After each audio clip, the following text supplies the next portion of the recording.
the Jackie Gleason Show. And away we go! How sweet it is.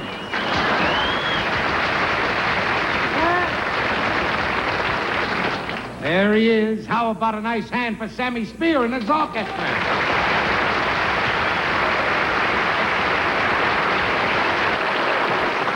They have,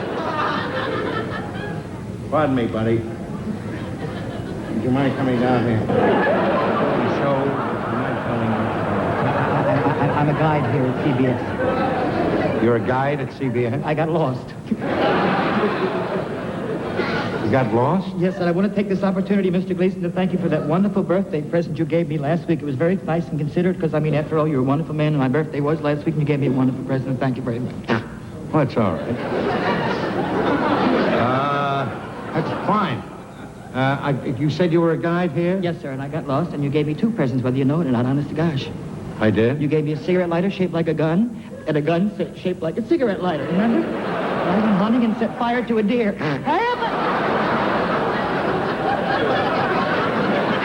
Thinking about deers, my girlfriend and her boyfriend, you know, they gave me a surprise birthday party last week at my house. You did? I wasn't even invited. What a surprise! I'm sorry. I'll be okay. Just a minute. So that's all. You know, they had a little girl, a cake with a girl in it, and they're going to have this girl come out of the cake, you know, on a certain cue. Well, they gave her the cue, and she didn't come out of the cake. You ready? What happened? She was stoned. It was a rum cake. Oh, gosh! She was... She died. Yes, I can. I don't drink. I always get a hangover before I start drinking, you know. You get a hangover before you start? Yes, sir, so I have to start drinking to get rid of the hangover. When I get rid of the hangover, I'm just drunk. What are you going to do? That's stupid. I got a wonderful drink they gave me at my party. It was a Castro cocktail. Can you die? I took one drink, talked for 7 hours, and didn't make a bit of sense. So...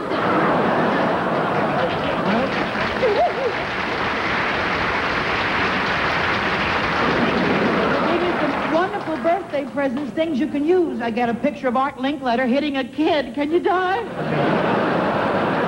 I got a group insurance policy where I get $10,000 if I'm killed in a group. Give me.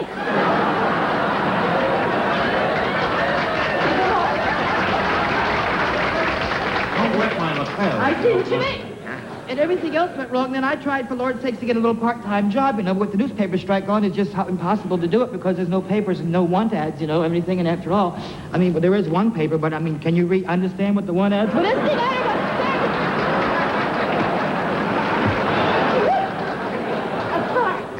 understand. But I want to be an actor like you, a big star. I mean, I'm going to be a little part-time actor in that new series. You heard The Nurses and the Doctors? Yes. I'm going to be in The Patients. In the disease every week. Couldn't you die? Almost did last week. I'll tell you something. Thank you very much again. I just can't take it into my eyes. And that's Well, thank you very much. Rick Taylor, ladies and gentlemen.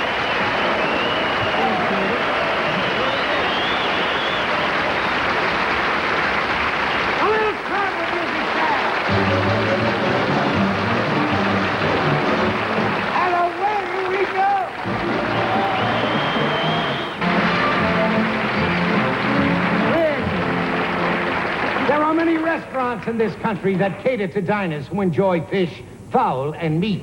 We now take you to a small, exclusive restaurant near the stockyards in Chicago.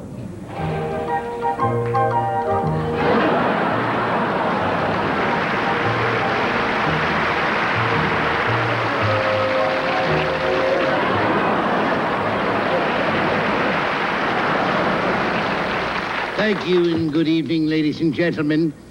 Welcome to It Pays to Be Ignorant. Please, panel, please. The question was sent in by Stanley Alpa of Shortcoat, Missouri. What bird is mentioned in the famous mystery story, The Canary Murder Case? Dr. Whitescomb! Is that a bird question? Yes.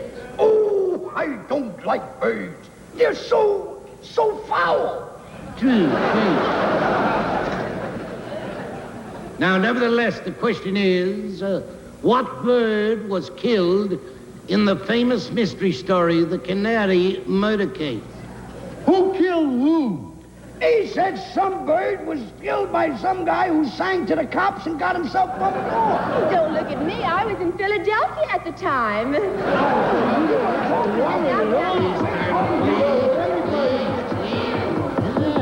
What bird was killed in the Canary murder case? Dr. Perchcone, have the police been told about this? Why should I tell the police? So they can get the fellow who bumped him off. Yes, if a murder's been committed, the authorities should be nullified. Young lady, the murder I'm talking about is a mystery. Miss Mansfield, Dr. Perchcone, is right. If the murder is a mystery, the police should know about it. Thank you. Tell me, Dr. Perchcone, is it true that all you want to know is the name of the bird in the Canary murder case? Yes, my dear. Well, what kind of a bird was it? Was it a male bird or a female bird? Does that make a difference? It does to another bird. Hey, speaking of birds, my uncle crossed a homing pigeon with a woodpecker. And now when the pigeon delivers the message, he knocks on the door first.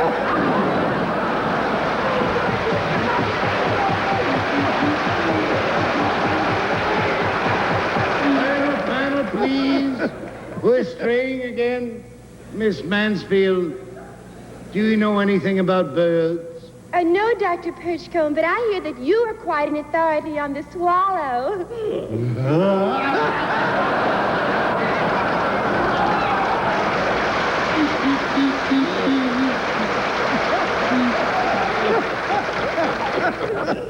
That was a goodie. A goodie, but cruel. Say, let's hurry on with the question. I'm going to be late for my singing lesson. Do you take singing lessons? Oh, yes. My teacher says that I have a voice like a nightingale and sing like a lark. If I had a rock, I could kill two birds with one stone. Well, ladies and gentlemen, I'm sorry, but I think Mr. Stanley has stumped the experts. So we'll have a set of $99.27.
Coming up, pal.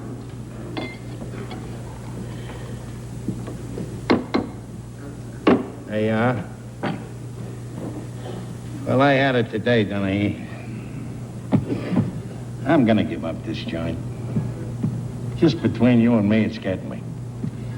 I'm standing behind a bar a little while ago, and a guy comes in to me and he says, let me have a shot of scotch. So I pour him a shot of scotch. He drinks it down, he starts to walk out. And I says, hey, you forgot to pay for the scotch. He says, are you kidding? I gave it to you. And he walks out. Well, I'm sitting, reading the magazine. Another guy comes walking in. He says, give me a shot of scotch. I give him a shot of scotch. He drinks it and starts to walk out. I said, hey, pay for the drink. He says, I paid you. Well, I'm getting stained now, see?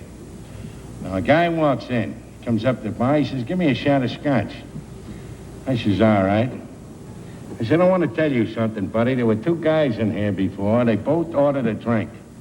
They started to walk out. I says, hey, come on and pay me for the drink. They said, we already paid you. What do you think this guy says? Cut the baloney and give me my change.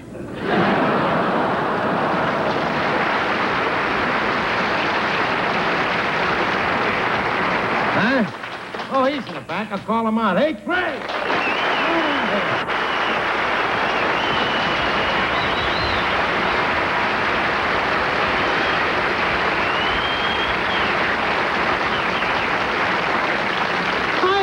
Joe. Hello, Mr. Denny.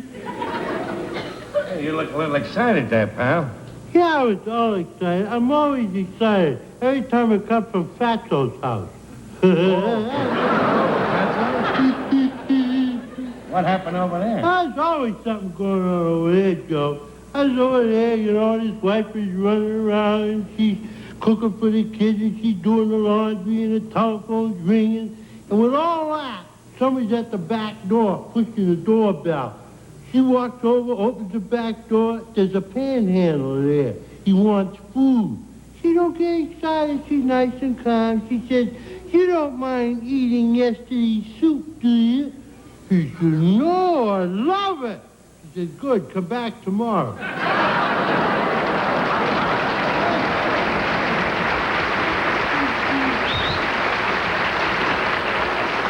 After a while, Fatso comes by with Duddy Doddleson, and she tells him all about what she's doing to work, and she tells him about the panhandler. Duddy Doddleson says, that's a shame. We got to do something about the unemployment problem. We ought to take all the women in this country and put them on one island, and then take all the men and put them on the other island. And Mrs. Fogarty pops up and says, yeah, then they'll all be busy building boats.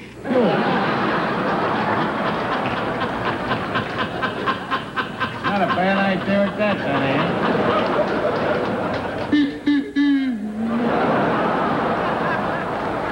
Hey, boy, my little kid, Christy, he's terrific. Yeah, he's a good kid. He's small like little kids are, And he said, Daddy, we got a new school teacher today. I says, oh, yeah? Yeah, Mrs. Crane. And she's telling him, now, children, I'm going to ask each and every one of you, when I point you, to stand up individually and give your name. Wait a minute. What was he standing up? He says, when I point at you, I want you to all stand up individually and give your name. Means one at a time, Tommy. And give your name and spell out how your father makes his living. So one little kid stands up, she points to him, he stands up, he says, my name is Jimmy O'Keefe. My father's a tailor. Tailor. She said, that's very good, dear. Sit down. She points to another kid. He stands up, he said, my name is Charlie Barbo. My father's a baker. Bakkee. She said, oh, no, start over again. He said, Bakkee. She said, no, sit down. I'll get to you later. Then she points to another kid. He stands up and says, My name is John Sweeney. My father's a big bookmaker. And I'll give you 8 to 5 that when Charlie stands up, he spells 2 K's when he starts to spell bacon.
The sun and fun capital of the world, it's the Jackie Gleason Show.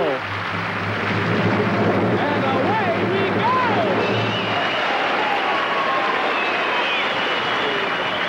How sweet it is. What do you say we have a little hand for Sammy Spear? Sam?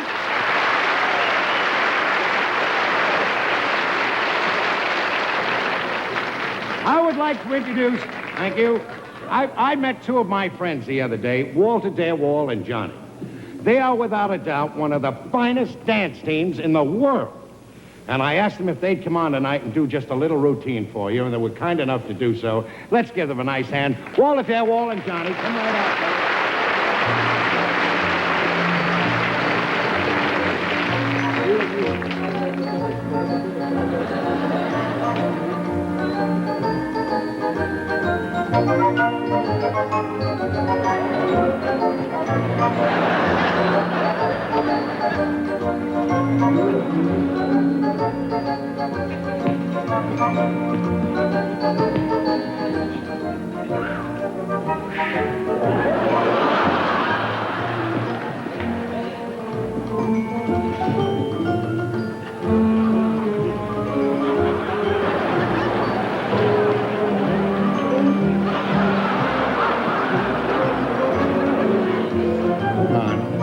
Show to do here, pal. You can't hold it up. Just leave your partner alone. Now he's all embarrassed. Look, pal,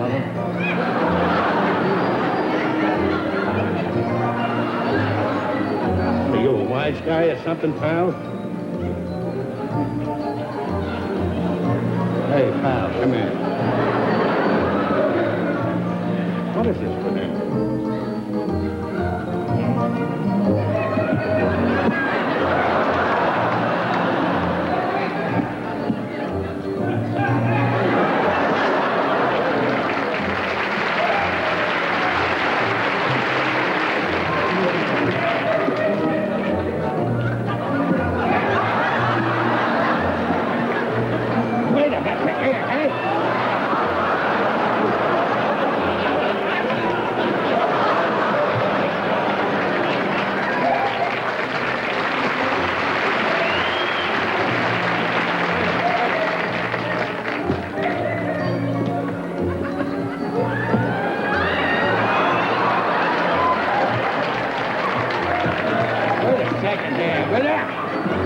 Sam! A little traveling music!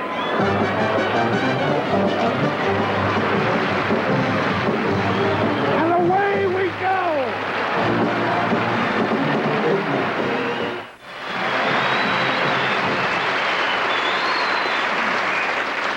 Recently, the Queen of England gave birth to a son. While the Queen may have some of the normal problems associated with taking care of the baby, she will never have to walk the floor with the baby at night. The American Scene magazine shows you why.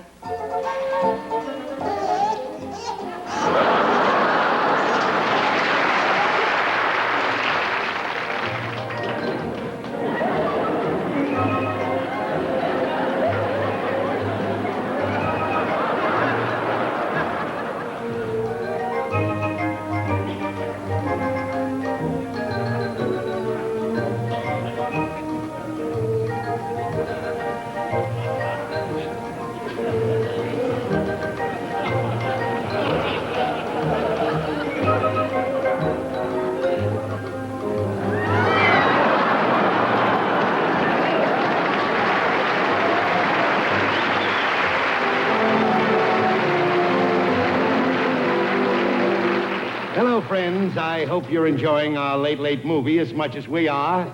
Richard Barthelmess in The Bride of the Klondike. Well, friends, my name is Stanley R. Sogg. The R stands for reliable. I come to you as a representative of the famous Mother Fletcher Mail Order Company. Yes, friends, it's the same Mother Fletcher who in the past has brought you such grand products as Mother Fletcher's Safflower Oil Mustache Wax, Mother Fletcher's Corn Pone Bagels, Mother Fletcher's Frozen Bacala, Mother Fletcher's Parakeet Sapsucker Seeds, and for you sensitive folks, Mother Fletcher's Fly Swatters containing Novocaine. Tonight, Mother Fletcher brings you her latest and most startling product. It is especially for you husbands who always wanted to give your wife a fur coat for Christmas but couldn't afford it. Tonight, we bring you Mother Fletcher's do-it-yourself fur coat kit. Yes, friends, for the first time, Mother Fletcher has made it possible for every husband to give his wife an expensive-looking, luxurious fur coat. Let me show you what this amazing kit contains. Lucretia, Mabel...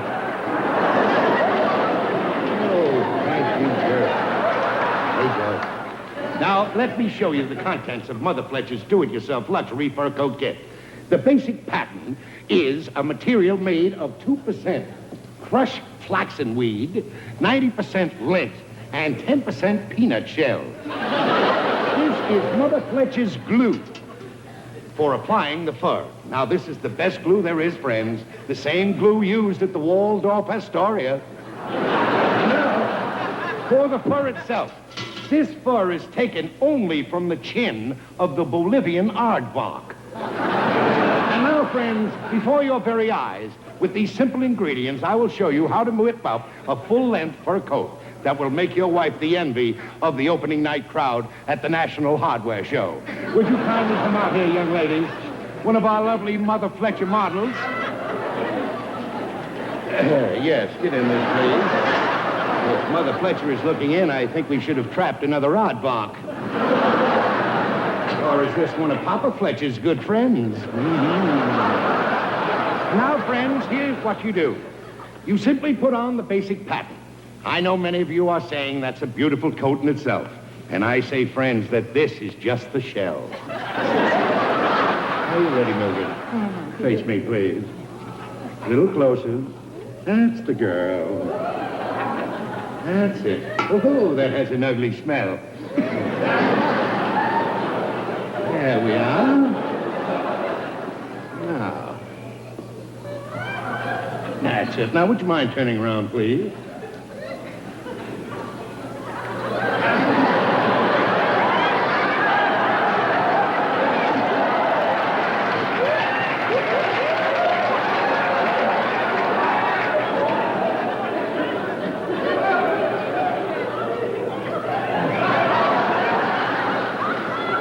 Your left sleeve, please.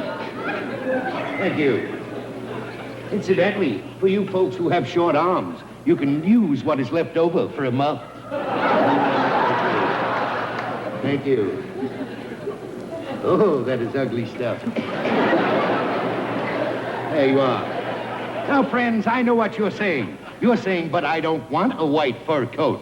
Well, friends, you can fix that immediately. We have several assorted colors. Tonight I have chosen Indian Summer Brown. And the best part about this, friends, is that you can use it in your living room. There is no fuss and no muss. Turn around front here.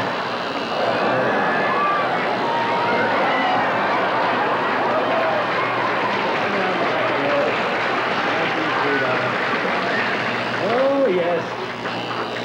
Now, friends, of course you know I don't have but a few moments to make this coat, but I would like to show you a coat I made just 2 hours before the program started. Would you mind stepping out here, young lady? Come right out. This is the beautiful coat and how it will look after it is dry.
Donahue?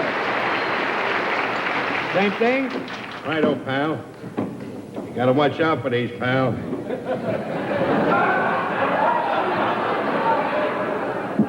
All I can tell you is the beer's been popping. Say, did you see the new issue of the American Scene magazine, Mr. Donahue? Oh, they got a lot of stuff in here. Oh, I forgot to tell you. Alderman Patty Noda was in here earlier this afternoon. Now, there's a nut, pal. He's a nut. He comes running in here. He says, you got a sure cure for hiccups? So without saying a word, I grab a hold of the bar rag and I hit him over the head with it, see? He says, what are you doing? I said, you haven't got the hiccups now, have you, pal? He says, it's not me. My wife's got them. Try to help a guy, you know. You know what it is? They got Alderman Patty Noda in the magazine, you know. He's got an idea for settling the traffic problem. He says that New York should have all one-way streets pointing north. And then let Albany handle it.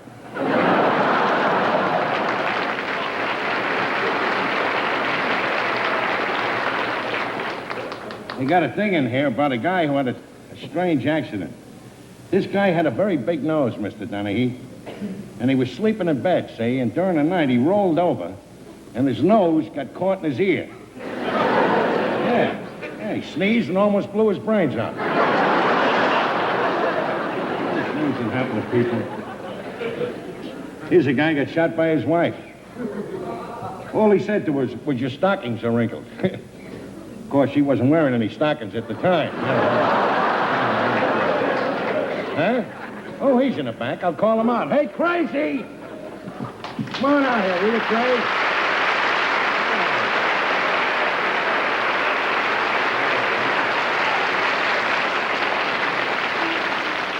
Hey, Joe.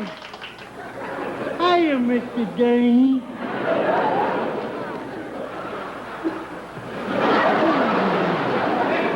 What's the matter with you? You look a little tired.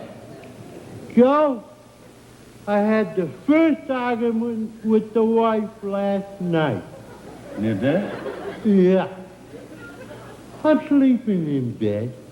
She said, get up and close the window. It's cold outside. I said, dearie pie, I'm sleeping. She said, get up, close the window. It's cold outside. Close the window. It's cold outside. I get up. I goes over. I shuts the window. I goes back into bed. I said, now it's warm outside.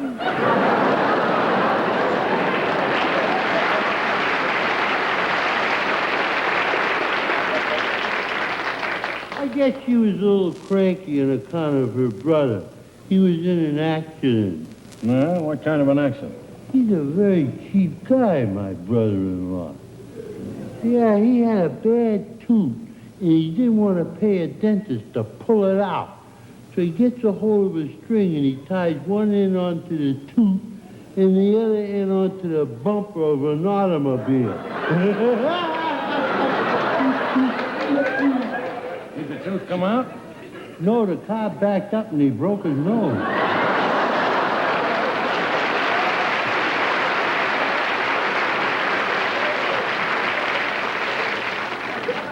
You have no idea how thrifty that guy is. He was even teaching his kid how to be thrifty.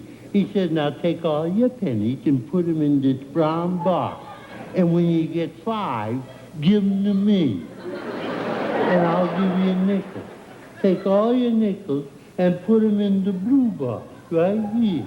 And when you get 5, give them to me, and I'll give you a quarter. Then take all your quarters and put them in this red box right here. You know that kid was 18 years old before he found out the red box was a gas meter?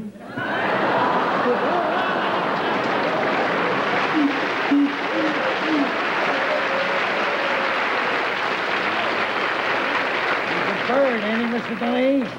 Remember when Daddy Dollison was sick and we took up a collection for him? He says, I'll I'll give a $50 check for my donation. But I didn't want anybody to know how large a donation I gave. So you know what he did so nobody would know? He didn't even write his name on the check. What a thief gave he is. All right. The other day, he's standing at the bus stop waiting for a bus. A guy walks up and says, I beg your pardon, do you have the right time? He says, oh, no, you don't. If I give you the right time, you say thank you. Then I'll say you're welcome. And the first thing you know, we'll strike up a conversation. I'll invite you over to the house for dinner and introduce you to my daughter. The next thing you know, you start going around with my daughter and you want to marry her. And I don't want no bum marrying my daughter who can't afford a watch. Put it there, Jerry. See you next week. Okay, sure. See you next week, Mr. Donahue.